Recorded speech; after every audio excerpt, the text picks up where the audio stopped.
ආයිබෝවන් සුබ දවසක් වේවා. සාදරයෙන් පිළිගන්නවා අපේ YouTube නාලිකාවට.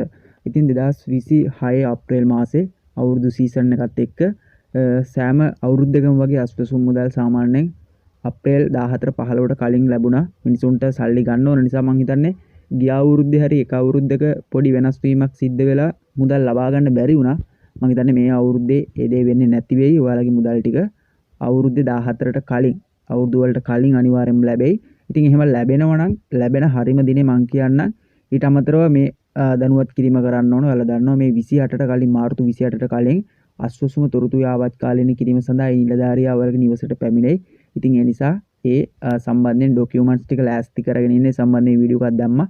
ඉතින් ඔයාලගේ තියෙන ඉඩම් වල ආදායම් ඉඩම් ඩොකියුමන්ට්ස් ඔප්පු ඉතින් ඒ වගේ වාහන ආදායම් ඉතින් මෙන්න ඩෙන්ටිටි කාඩ් පාස්පෝර්ට් තියෙනවා නම් ඒවා ඉතින් මේ සියලුම දේවල් ටික ලෑස්ති කරලා තියාගෙන ඉන්න නිලධාරියා ඒ තොරතුරු විමසන්න එනකොට හරි. ඉතින් අප්‍රේල් මාසයට අදාළ මුදල් ටික ඔයාලට බොහෝ විට අප්‍රේල් 10 කියන දිනේදී ලැබීමට chance එකක් තියෙනවා ලොකුම.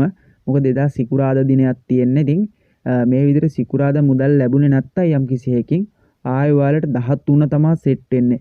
මුදල් බැංකුවට බැර වෙන දිනයක් විදිහට අප්‍රේල් 13 සෙට් වෙන්නේ. ඉතින් ඒ කියන්නේ හරියටම පරණ අවුරුදු දවසට තමයි මුදල් ටික ලැබෙන්නේ. ඉතින් අපි බලාපොරොත්තු වෙනවා අනිවාර්යයෙන්ම මාර්තු 10 වෙනිදා වෙනකොට මුදල් ටික ලැබෙයි කියලා. අනිවාර්යයෙන්ම සිස්ටම් එකට මීට කලින් කොහොමත් ලැබෙනවා. සිස්ටම් එකට ඔයාලට අප්‍රේල් 1 වෙනි සතියේම බොහෝ විට මුදල් ටික ලැබෙයි සිස්ටම් එකට. මොකද දැන් අවුරුදු සීසන් එකත් එක්ක මිනිසුන්ට සල්ලි ඕන නිසා මේක ඉක්මනටම අප්‍රේල් මාසෙදි බැර වෙයි. ඉතින් අප්‍රේල් 10 බලාගෙන ඉමු බැංකුවට යන්න කොහොමද ඊට කලින් සිස්ටම් එකට වැටෙනවා. සිස්ටම් එකට වැටිච්ච එකම අපි ඔයාලව දැනුවත් කරන්න. ඉතින් channel එක subscribe කරන්න කියලා මතක් කරනවා. ඉස්සරහටත් අපි මේ දාන වීඩියෝස් නරඹන්න ගිහින් යන සියලු දෙනාටම ජය වේවා.